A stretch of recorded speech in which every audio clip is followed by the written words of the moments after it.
Shalom, everyone, and welcome to the Middle East and beyond. I'm Barry Stagner, coming to you from beautiful, sunny Southern California. And I'm here with my dear friend and brother, Amir Tsarfati, coming from the Lower Galilee and the beautiful Jezreel Valley. Shalom, Amir.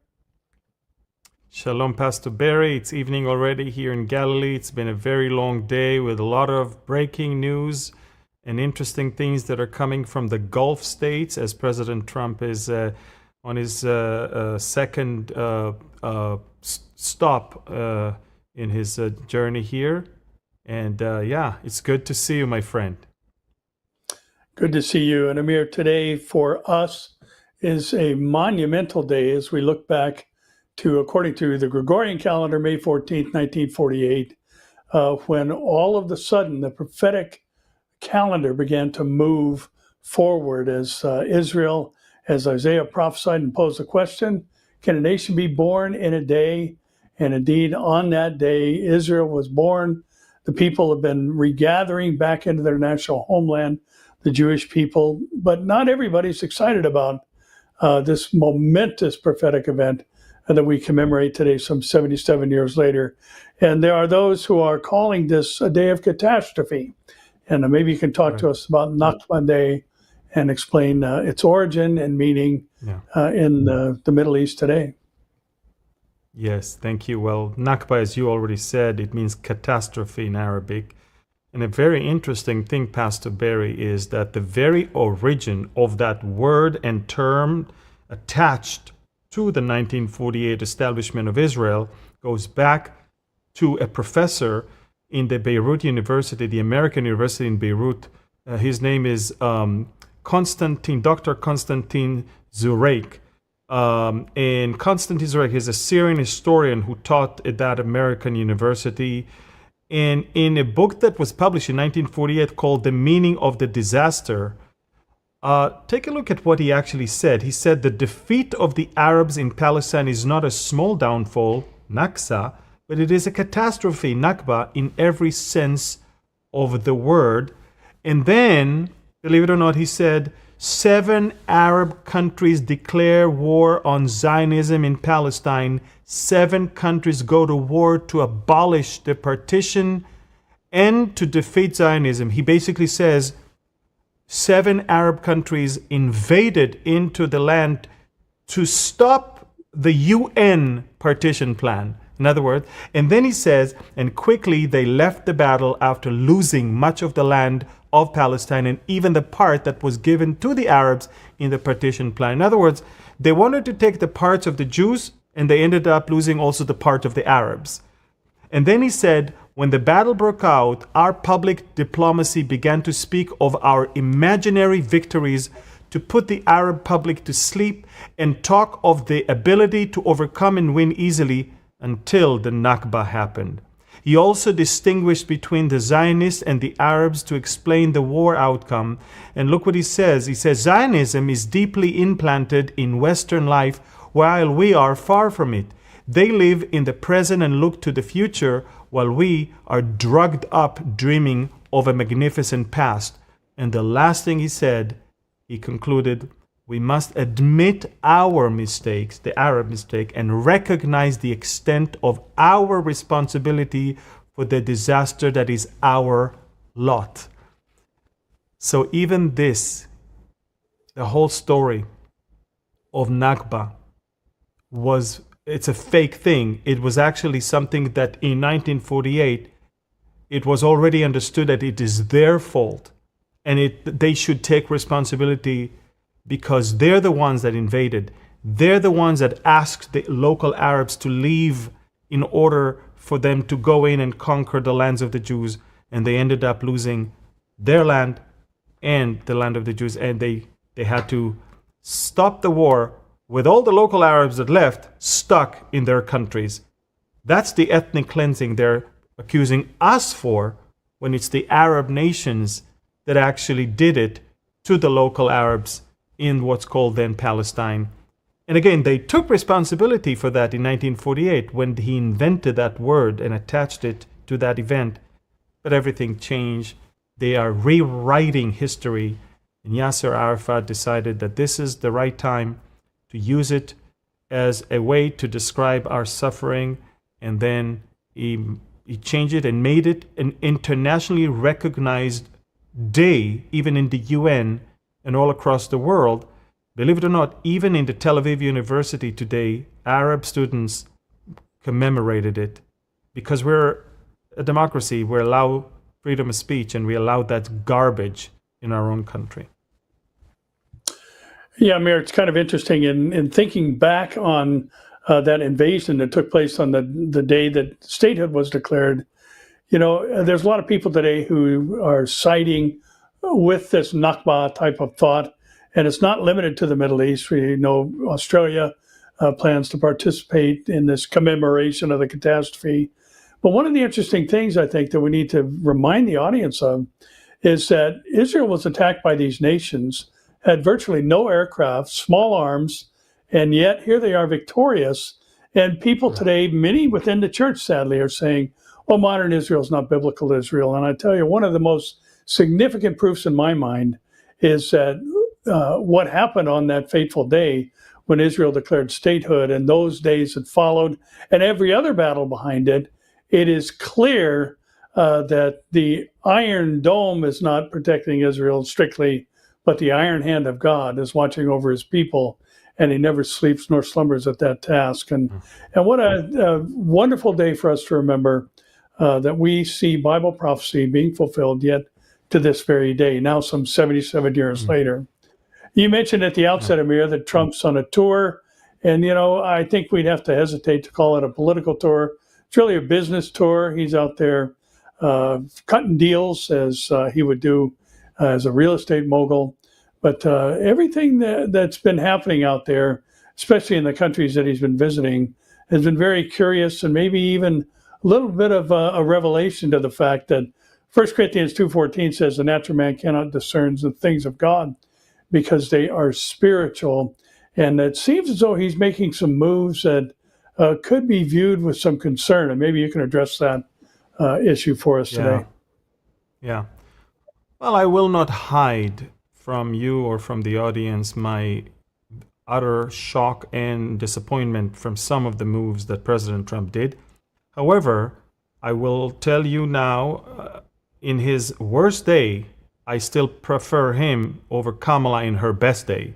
It has to be very clearly stated. This is by far the most friendliest administration Israel ever had in the White House. So, but adding to that, I must, we must call things the way they are and not hide things from. I don't have any allegiance to any politician. When I see things that are wrong, I call them out. I don't hide them. And I think that President Trump, from the very beginning, in the preparation for this tour, I think he made some statements and later on made some moves that were raising eyebrows in Israel and also in America, believe it or not. A lot of people are kind of concerned. And it started with the fact that he hid from us the deal with the Houthis that he had, a ceasefire with the Houthis. Now, look, President Trump doesn't need to tell us anything in advance, but it would be nice to hear it from him and not from the media. But we're the allies, and we're the ones that are getting hit by the Houthis. And basically what Trump basically said is, as far as we're concerned, the Houthis can fire at Israel. We're not going to take sides here. As long as they don't fire at us or at commerce ships, we're okay. The fact that, by the way, the Houthis just shut down another MQ-9 $30 million UAV, American UAV, they shot it down last night. I guess you have to turn a blind eye to that one. But I will tell you, it's probably liberating for us. If you really think about it, from now on, Israel will have to take care of business without having to even coordinate anything with America, because it's going to be our planes alone in the skies of Yemen. And we're going to talk about what we did a few days ago and what we are about to do a few hours from now. So that's the one thing, the Houthi thing. And then came, of course, the whole the whole rumor that he's going to allow the Saudis to have nuclear plants. When our neighbor is becoming nuclear, it's good for us to know. And our objection is, of course, due to the fact that our neighbors are not exactly true to their promises all the time, and they can be nice now, they can turn against us tomorrow. So you don't want a Middle East nuclear race. And the last thing that happened is, of course, the whole Qatar thing that it started with him receiving $400 million Boeing 747-800 jet that is a flying flying palace, basically. And the reason, I don't mind that President Trump flies something like that. I think the optics of that are horrible. But I do think that when a country gives you $400 million worth of a private jet, you will probably tend to be more favorable towards it than something else. Now, it's one thing if you cut deals with them. They just, by the way, cut a deal that Qatar will buy 170 jets from Boeing. It's a $200 billion deal. That's good. I get it. You need some working hands in America. You need your economy. You need investments in America. But remember, receiving a gift from a country, it doesn't look good, but it also makes people wonder, are your decisions going to be pure or tainted with favoritism because of that? I mean, Trump, don't forget, Trump has his own business in Qatar. Now he has his own gift from Qatar.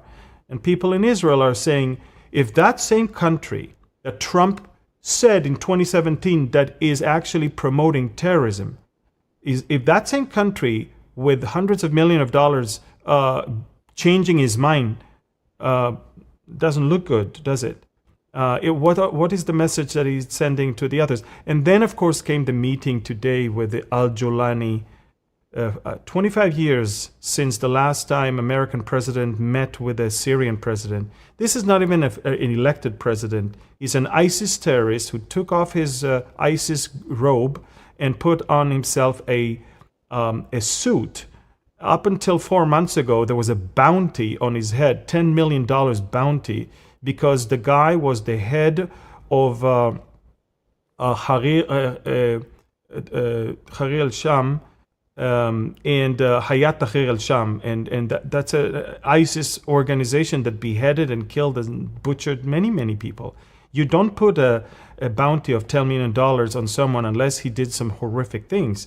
And now, Trump says we cannot really live in the past and always hold things against people what they did in the past. And he's right, you cannot live in the past. But Al-Jolani allowed his own gang to kill and massacre the Alawites and the Druze just a week and two ago. That's not the past. That's the present. He did the same against the Christian. He will do the same against the Kurds. So I don't really truly understand the logic behind cutting deals under the pressure of jihadist countries and Muslim Brotherhood countries like Turkey and Qatar, and accepting Al-Jolani as a world leader. But again, Pastor Barry, I decided not to try to find logic anymore. As you just read from the Bible, I don't think that we should look at everything that Trump is doing as something that should make sense biblically to us. And he's not a pastor. He's not a spiritual person. He does not let the Spirit of God lead him when he does things. This is a business tour. He has a big, grand plan to make America great again. And the only question is Israel going to be thrown under the wheels of a $400 million private jet? That's the question. Yeah, we do live in an age of delusion. Amir, as the Bible said, would, I believe, begin before the tribulation and ultimately reach its zenith during the tribulation, where the earth dwellers will believe the lie of the Antichrist. But the proverbial skids are being greased right now for his rise to power. And, it is curious that one comment that he made about, we're not going to interfere, if the Houthis attack Israel, who knows what that statement really intended. Could be that we're not going to encourage Israel not to respond. Could be that, hey, we're out. We're just watching out for our own interests. So it's just really a difficult season. And I think what you just mentioned is critically important to recognize for us as Christians. We know the end of the story. We've read the back of the book. We know what's going to happen with the Saudis in the Ezekiel war scenario. All these things are clear to us. So we have a very distinct advantage over those who are operating in the flesh and not understanding the things going on in the world. And Amir, Gaza is always going to make the news. We've had some rather interesting developments there over the past week or so, including some eliminations, and maybe you can address that issue. Yeah. We'll start with yesterday's elimination. Around this time, 24 hours ago, Israel, similar to what it did in Beirut to Hassan Nasrallah, Israel attacked in what's known as belt of fire. Belt of fire is when you know more or less the target outline. And look what we did. This is Gaza, as you can see. And let's zoom in all the way to Khan Yunis, to where the whole thing happened, in the compound of the European hospital. They have, by the way, more hospitals than Israel has. And we found this underground facility where we believe Yahya Sinwar's brother, Muhammad Sinwar, was there. Not only him, but also we believe that the Hamas legendary spokesperson Abu Ubaidah was there. And as of an hour ago, we also have indications that Muhammad Shabana, the commander of the Rafah brigade, was there as well. So we're looking at Muhammad Sinwar, the most, horrific person. This guy was the mastermind behind October 7th. He was worse than his brother, Yahya Sinwar. And it seems like he's gone. And with him, others. But 24 hours before that, we eliminated this guy, Hassan Aslih. Hassan Aslih was supposedly an Al Jazeera reporter, but he was actually a terrorist of the Khan Yunis brigade. Pastor Barry, I have videos that he actually took on October 7th with his own phone. Videos of massacre that happens in the kibbutzim near Gaza, where he is praising the people that just committed that, and he's happy. I have a video of a whole family slaughtered on the floor in their living room, and he's the one who takes it and glorifies Hamas. I have videos of him driving one of the stolen cars from Gaza on October 7th and saying we took it from the settlers. We also know that he was part of those who raped Israeli women in the kibbutzim. For that, he gave his phone to someone else to hold because he just wanted to enjoy the sexual act without having it recorded. But we have eyewitnesses that told us that some of the Nukhba terrorists that we captured. So this guy was a terrorist, a rapist, and someone who. And by the way, this is the story of the reporters and the journalists in Gaza. They're all terrorists on the payroll of Hamas, spreading propaganda. So he was killed. He has almost 800,000 people following on Telegram. He was killed first. Then came the elimination in the same hospital compound of Muhammad Sinwar and all the gang. And now it's going to be easier to reach a deal to end the war because he was the one who insisted. Muhammad Sinwar was the one who insisted on not giving up. Now, Pastor Barry, people need to understand that there's only two options on the table. And these are the options that people need to see that. The options are either they accept the Witkoff outline or we go to the Gideon's Chariots operation. The Witkoff deal is very simple. Release right now 10 living hostages and half of the dead ones.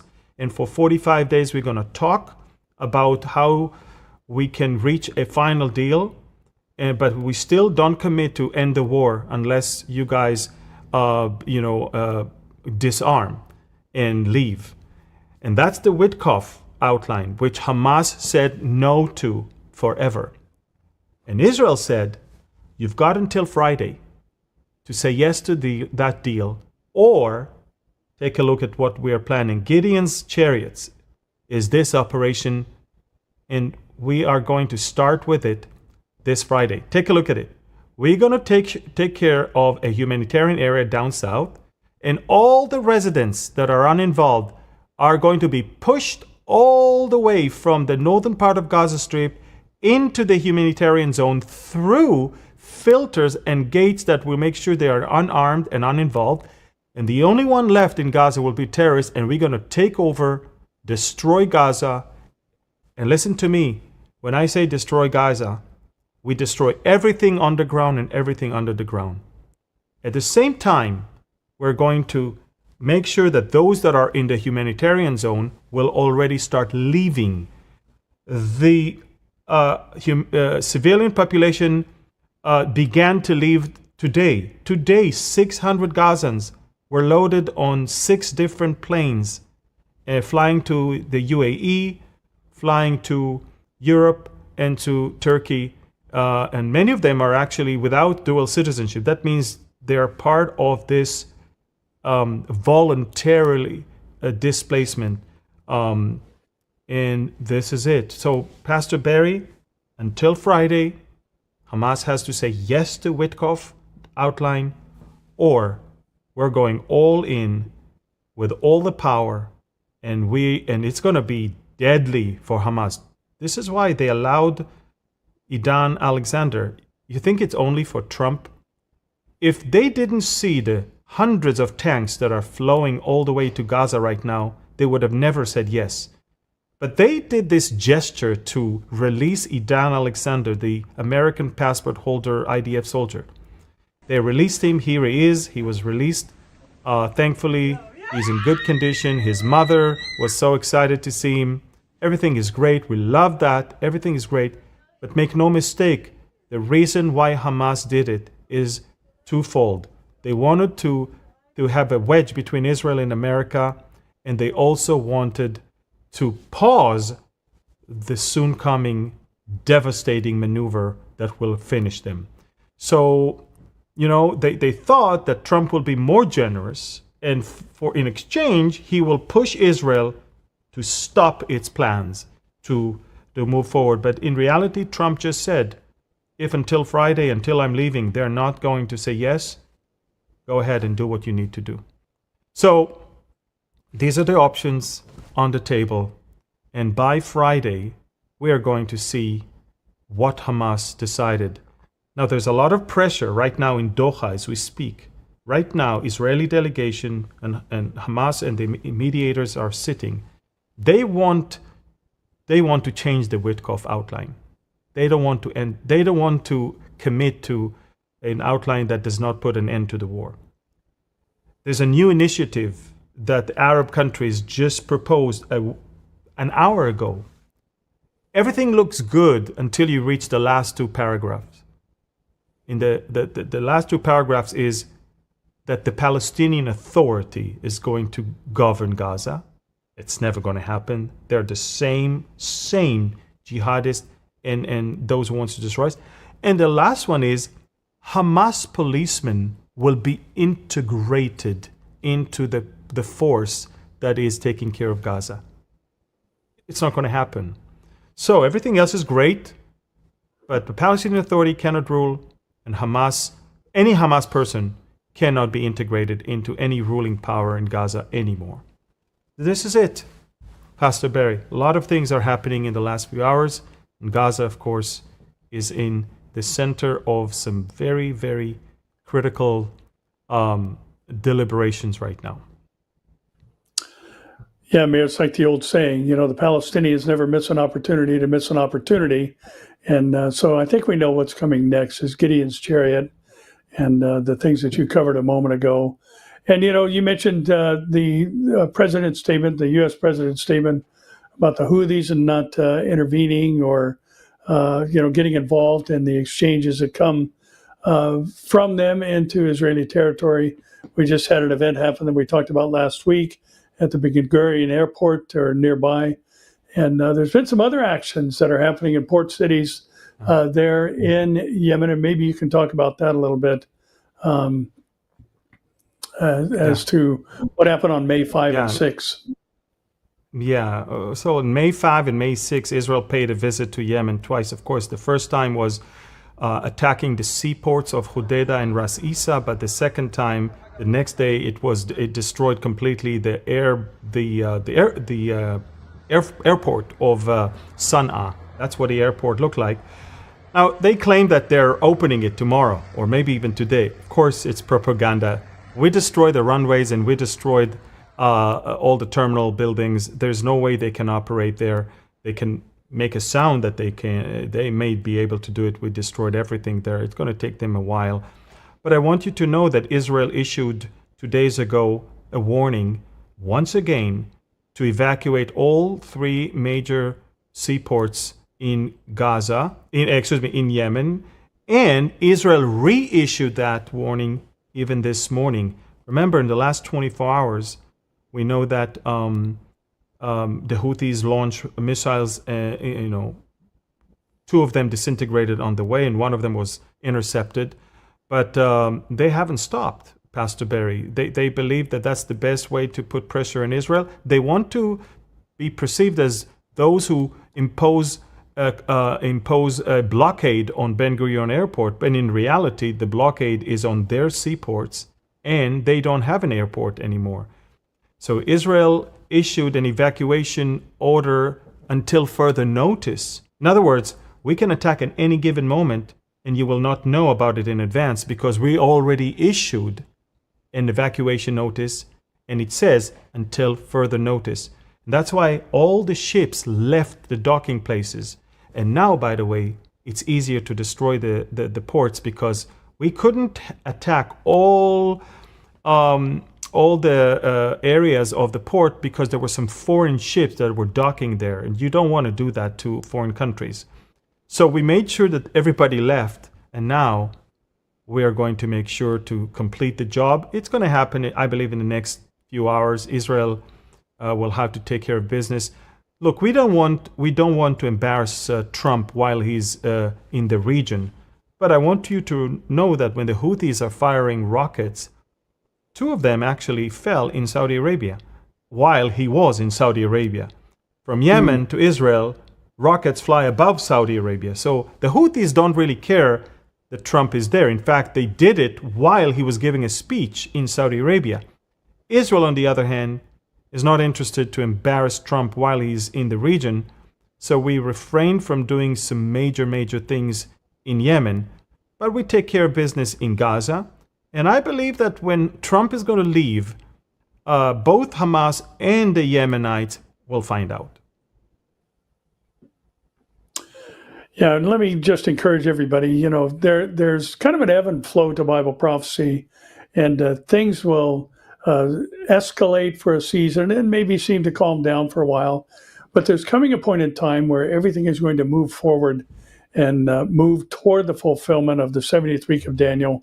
And I think we're pretty close to that time period. And therefore, it's all the more important that you subscribe, like, share, and comment to both of our channels so that we can get the word out about what's going on. And, sadly, there is a lot of misinformation. It's not just in the liberal media, but within the church as well regarding the nation of Israel. So these stories become more and more important every single day as we march toward that moment and twinkling of an eye when the church is taken out of the way and then the lawless one is to be revealed, and Israel takes center stage in world affairs as the 70th week of Daniel is fulfilled. So please make sure that you're subscribing, liking, sharing, and commenting on this program. And Amir, your other northern border is always busy. Things going on with Hezbollah and their tunnel network, and recent events are noteworthy, I think. If you could bring us up to speed on what's happening there. Yeah, on May 8th, Israel launched another belt of fire type of attack. When I say belt of fire, you basically bomb one end of a tunnel and another end, so anybody's there, he cannot leave or run away, and then you destroy everything in between. And look at this, you can clearly see that on the screen. A whole line of bunker busters that are dropped there to destroy a massive underground facility of Hezbollah near Nabatea. It's a tunnel complex with weapon caches and shafts, rendering it to inoperable and killing at least one. But again, these are things that Hezbollah had prepared for a massive attack against Israel. And also, by the way, in the last few days, we also attacked motorcyclists and drivers of cars. And these are all Hezbollah terrorists that were trying to operate and move from one place to another. So Israel literally is working around the clock every day to thwart any attempt of Hezbollah to entrench itself once again in southern Lebanon and sometimes even beyond there. And the good thing is that the Lebanese military and the Lebanese government understand that it has to be done. They're not going to do it, and Israel is not going to trust them to do it. So we have to do it. And you don't really hear so much protest from the Lebanese government. Everybody understands, and even from Trump's speech today and yesterday, he urged the Lebanese to get out of the grip that Hezbollah is taking of their government and to move to a better future. I think that the aim of President Trump is to bring Syria to normalization with Israel, and that will open the door for normalization of Lebanon with Israel. So more and more they talk about normalization rather than war with Israel, and that tells you a lot about the declining status of Hezbollah that is suffering every day, blow after blow, and they don't even have the power to retaliate anymore. So that's what we have right now in Lebanon as well. Yeah, Amir, I don't know if you guys realize it there in Israel, but, when you say Mossad, I think everybody out in Western culture, many people at least, kind of go, ooh, because Mossad is legendary in its daring and some of the exploits down through the years. And it's been a rather interesting event that's developed there in Syria. Maybe you could talk about that for us today. Yeah. Well, on May 11th, a few days ago, non-Israeli Mossad agents, because the Mossad also recruits some people from outside of Israel, there was a whole Mossad squad in Syria that operated for a few years to try and find remains of Israeli missing soldiers from previous wars, and in this case from 1982, 43 years ago. That tells you the commitment of Israel to its missing soldiers, abducted soldiers, whatever it is. Not only that we want the living ones back, but we also want the dead ones back, and we also want dead ones that have been killed over 40 years ago. We have a whole section in the Mossad that is in charge, and the Sultan Yaqub battle in 1982 was a very, very bloody battle. And in that battle, quite a few people got killed, but there was a whole tank crew that was taken captivity. The soldiers were killed, but their bodies were taken by the Syrians. The remains of one of them returned to Israel by the Russians in 2019. Netanyahu received the remains from Putin.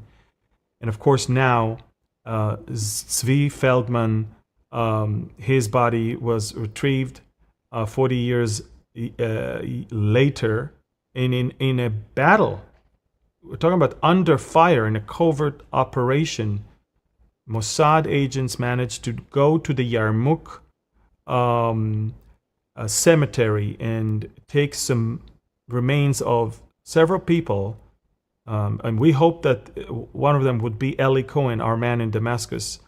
But again, these are the remains. We brought them to Israel, and when the soldiers brought them to the Israeli side, they said the prayer, the Kaddish prayer, as we say on dead people.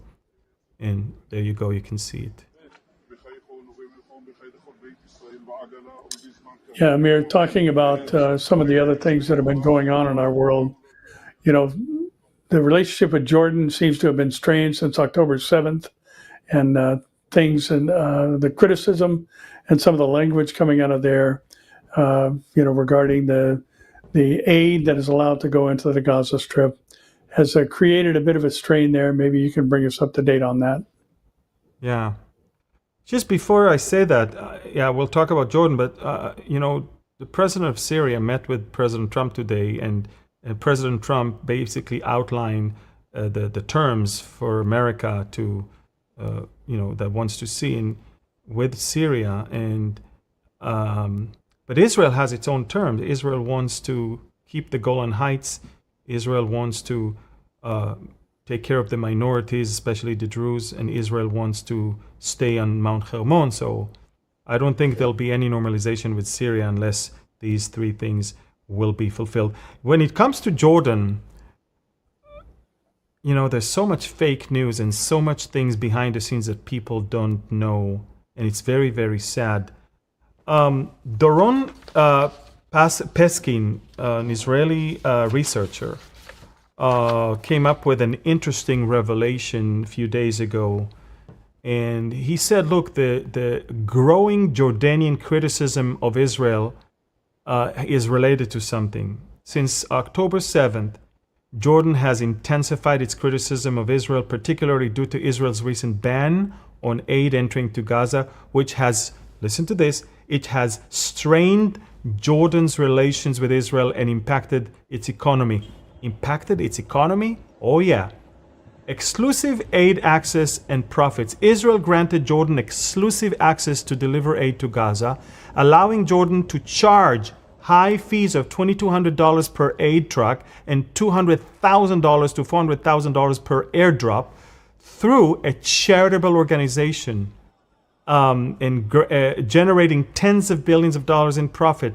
Limited direct aid contributions. Jordan has primarily facilitated a transfer of aid from foreign organizations and countries to Gaza rather than providing significant aid itself, capitalizing financially on the crisis.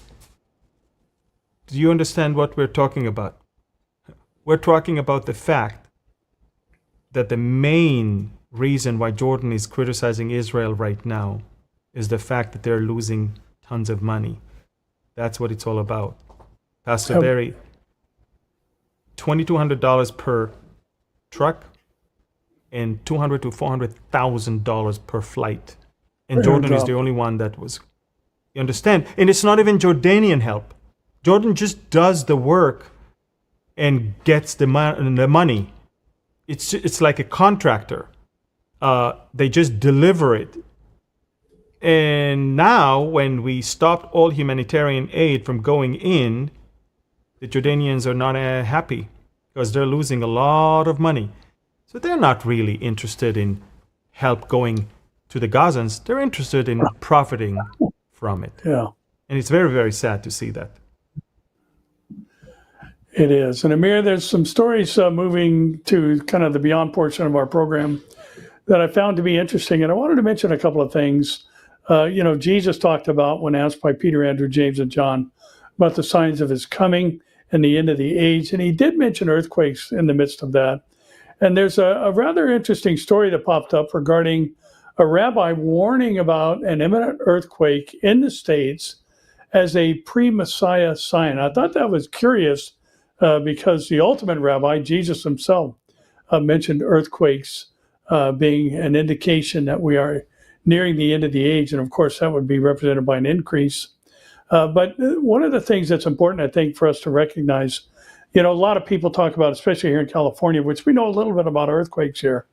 Everybody talks about the San Andreas Fault, but there is a far riskier fault that runs through the Pacific Northwest called the Cascadia Fault, and it's a subduction zone that could cause a decrease in elevation along the coastline and flood many heavily populated areas. The San Andreas Fault that does run down by San Francisco all the way into Southern California goes through many very sparsely inhabited areas. So, while the event would be significant, the loss of human life, the potential loss of human life would be far less. But the interesting thing about this particular research that the rabbi, I believe, was looking at is that the Cascadia Fault, which is long overdue for a massive quake, would probably land somewhere between 9 and 10 on the Richter scale. And it runs right under Seattle, so it would be catastrophic in nature. And also the expansion of the floodplains that runs along the coast would also cause a massive loss of property and life. But I thought it interesting, Amir, that there's a rabbi who's talking about earthquakes as a sign of, in his mind, the first coming of the Messiah. Yeah, it's amazing. Of course, we know that for the Jewish people, the second coming is mixed with the first coming. So they are waiting for him to come and reign. They just forgot that Isaiah said that he first has to come and die for our sins and take our place. So Isaiah 53 was moved aside, and it's the beginning of Isaiah that they want to hold on to. I think that there's a lot of messianic talks recently. By the way, the term "we live in messianic times" is a term that I get to hear a lot recently. And everybody understands that what we are watching right now is in biblical proportion. It's not even something we can explain. Every day, a new drama. Every day, a bigger thing. And everything that is happening in the world right now fits 3,000% to what the Bible says, not to what someone said before, to what the Bible said. And so it makes sense that people will run to the Bible and to say, hey, these are the messianic times. These are days that are only to be likened to be those before the return of the Messiah. Yeah, some interesting activity there at the Temple Mount recently as well, as a group of activists tried to smuggle a goat for a Passover sacrifice on to the Temple Mount. And of course, the Israeli police arrested 9 suspects, according to the article. And, for them to take these kind of bold steps is a bit unique in the sense that, it seems as though people are becoming more and more solidified in their position, regarding the nation of Israel, the polarization that we've talked about that's happening around the world. And there is coming a time where there is going to be a third temple. We know that for sure. Daniel talks about it. In other words, for the daily sacrifice to be taken away, for the abomination, the desolation to take place, there has to be a temple and there has to be sacrifices. And to watch this in line with what you just shared, living in messianic times, you would have this urge and interest in getting back to what the law has required as far as the sacrifices go. And now here you've got a group, much like the Temple Mount Faithful movement and Gershon Solomon before he died, trying to set the cornerstone and causing, I believe 17 people were shot at that point in time some years ago. But it seems curious that this messianic push, I think, that was really launched from October 7th is making its way into not just thoughts, but actions. Yes, you're right. But we as Christians have to be very smart and identify the things that should happen before we're out of here and the things that should happen after we're out of here, and not mix the two. And the fact that the temple is going to stand in Jerusalem is a fact. I mean, it's biblical. It's true. It's going to happen. The question is when, and we know that it has to be part of a bigger deal that Israel is going to have. And if Israel can only have a deal that granted it the right to build a temple if Israel has its upper hand. If Israel is the victor, if Israel has a smashing victory over its enemies, and if I may say over Muslim enemies, because that's the Temple Mount that we're talking about.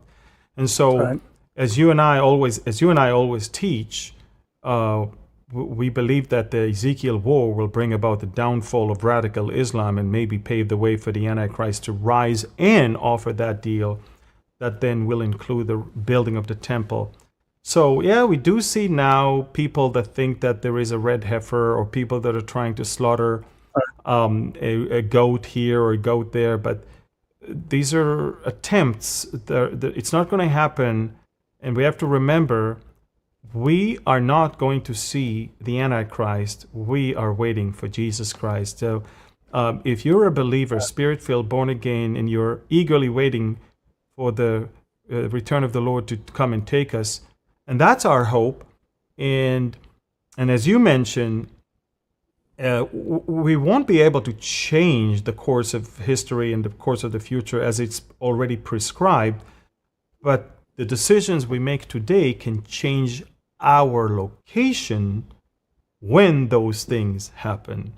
If you're truly a believer, you will not be here. If you're not, you are going to be here. And Amir, there's a lot of talk today about, I get stories all the time about, a catastrophic economic collapse.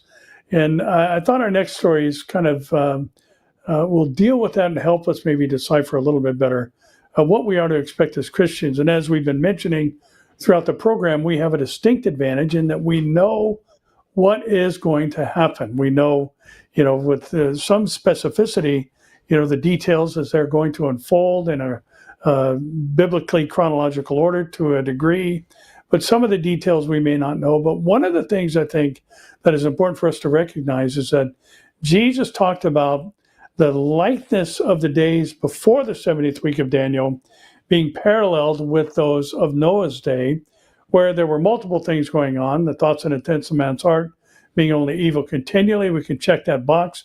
Violence filling the earth, we can check that box as well. But the other thing we need to recognize is that they were buying and selling, marrying and giving in marriage until the day that Noah entered the ark. And what that represents is an age of prosperity. And, we've got, what Paul was talking about, the destruction and its proximity to the declaration of peace and safety. It's interesting that those words in the Greek can also be translated as prosperity and security.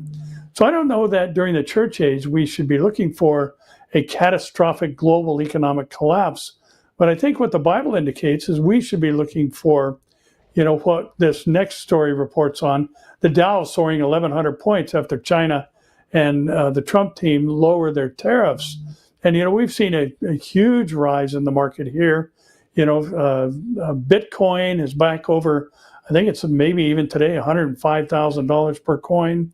The other cryptocurrencies are on the rise, and things are looking good. And some of the articles that are floating around out there, even about the golden age, has begun. And this is more consistent with what the Bible teaches about the days right before the 70th week of Daniel. That it will be a time of prosperity that causes people to basically ignore the impending signs of judgment, like the days of Noah.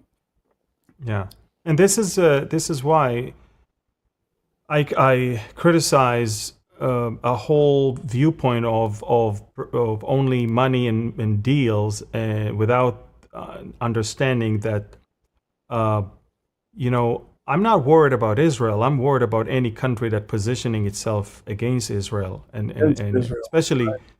especially countries that were given the mandate to stand by Israel.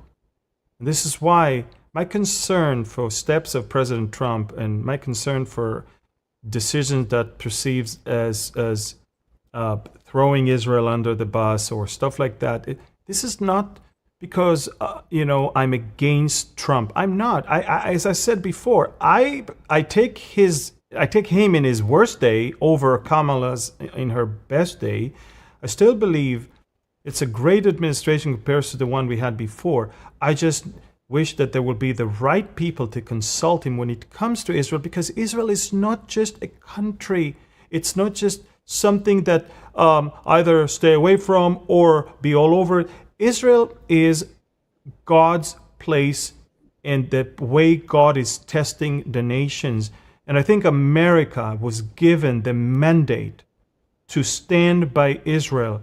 And when we look at Ezekiel war, the only reason why Russia and Iran and Turkey will come against Israel is because America will not be able or will not be willing to stand by Israel. It's so obvious. So all I'm saying is that pay attention. It's not just another country. It's the things of God that affects your country, that affects your people. I know the end of the story when it comes to Israel. I know exactly what's going to happen. You know what's going to happen to Israel. But we care for that administration and for the outcome of its decisions and the way it affects the American people also and the rest of the people around the world. And so my point is, when you being perceived as separatists, yes? Separatists, yeah. And when you kind of say Israel is the problem, not the solution, and when you throw Israel under the bus, you're not punishing us. You're punishing yourself. You're not going to bring judgment upon us. You're going to bring judgment upon yourself. And this is why I care so much. And people write me and say, Amir, aren't you afraid to lose subscribers if you come against Trump? I say, I don't have any allegiance to any politician. I don't care about followers. I care about people coming to faith and people being on the right track. And so do you, I'm sure. And so for me to be in so much pain when I see decisions that are so not well with what things should be when it comes to an administration that claims to be the most pro-Israeli one, it breaks my heart to see that. I know the story, I know the end. I still care for America, and I still care for this administration, and I still care for the people who voted, knowing and thinking that America will never betray Israel. Yeah, Amir, it's been said that affluence is a far greater weapon in the enemy's hands than poverty. And, in times of poverty, people are calling out to God, praying for his help and his hand of provision. But in affluence, I couldn't help but think as you were talking about someone who bears witness of exactly what you just mentioned, and that is the treatment of the Jews. That was Nebuchadnezzar. I mean, he went through the very blessings of God who gave him and said, you are the head of gold in that statue in Daniel 9, or Daniel 2 rather, and then said there'll be no kingdom as great as yours after that. And then where's he wind up? He says, he surveys his kingdom and says, look at what my hand has built. And he was struck with madness and then finally returned to his senses 7 years later. So, yeah, thinking about the fact that we've talked so much about the absence of the U.S. in Bible prophecy, you have to wonder if a golden age isn't the worst thing that could happen and can cause people to be distracted from what's truly important. I cannot say that it didn't cross my mind over the past few days. I truly thought exactly about what you just said. Maybe the snare is actually prosperity. Maybe the snare is actually being a separatist. Maybe the snare is America first, even on the expense of Israel. That's a snare, And again, I want to share with you something personal, Pastor Barry. Over the past few days, the things that I've watched and the things that I've witnessed online, and the proclamations, actions, decisions, it really made me physically sick. And you know that because I texted you. I am physically sick. And I'm physically sick from seeing that because I care. It's because I care. Because, when you see the faithful Christians that put in the ballot specific name, specific party to stand there and protect Israel, and not satisfy jihadists and satisfy the funders of Hamas, and that will make sure Hamas will stay in power. Not to satisfy the Muslim Brotherhood, not to take some spoils from them and bribes and gifts from them. It breaks my heart. So for me personally, it affects me. And again, I still, as I said, I'm a staunch supporter of this administration 10,000 times over what we had before. But I want people to understand we will not stand here and stay quiet and silent when we see things going the wrong way when it comes to biblical matters and when it comes to biblical principles. I will call them out, even if it's a president that I supported.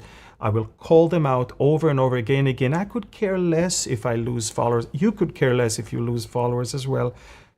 What we want people to understand is the severity of actions that will lead to hurting Israel, and that's it. And it's important. It's important. This is why, by the way, this is a digital battle. This is why we tell people, look, guys, there's hundreds of millions of people that hates Israel, and they hate America, by the way, and they're overwhelming the internet. This is why we need you to subscribe, to like, to share, to comment, because that's the only way for us to win in that battle, is if we get the algorithm to see that there is engagement, and then, of course, things will be more exposed. There you go. Well, Amir, I think the only thing to do now is to give the Aaronic blessing and wrap our time up. Just always a wonderful way to close the program.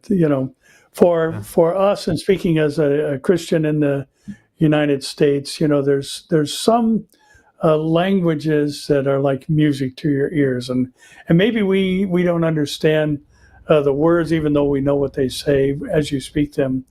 But I've said this before. I've said it at some of the conferences that we've spoken at. It is always moving to me, who've probably heard you say it more than anybody else, to hear the Aaronic blessing in Hebrew. It resonates with our soul. And so I think that's a fitting way to bring things to a conclusion today. Yeah, I just want to remind people that you and I will be in Canada this coming July and August. And so you guys, if you can, remember to sign up for these events. We have a QR code that will come up on the screen, and you can scan it. And we're almost full, but it'll be nice to have a full house in all of these events. And so take a look at this QR code and scan it for the Canada events of Pastor Barry and myself in this coming July, at the end of July, beginning of August, if I'm not mistaken. And of course, let's do the Aaronic blessing right now. Yevarechecha Adonai v'yishmerecha, Ya'er Adonai panav elecha v'yichuneka, Yisa Adonai panav elecha v'yasem lecha shalom. The Lord bless you and keep you. The Lord make his face to shine upon you and be gracious to you. The Lord lift up his countenance toward you and give you his shalom. In Jesus' name, amen. Amen. Amen. So thank you, Pastor Barry. Thank you, everyone, for watching. Please, please, please share this and comment and subscribe and forward it to as many people as you can. Thank you. God bless you. Shalom from Galilee, and I'm sure shalom from Southern California. Southern California. Shalom.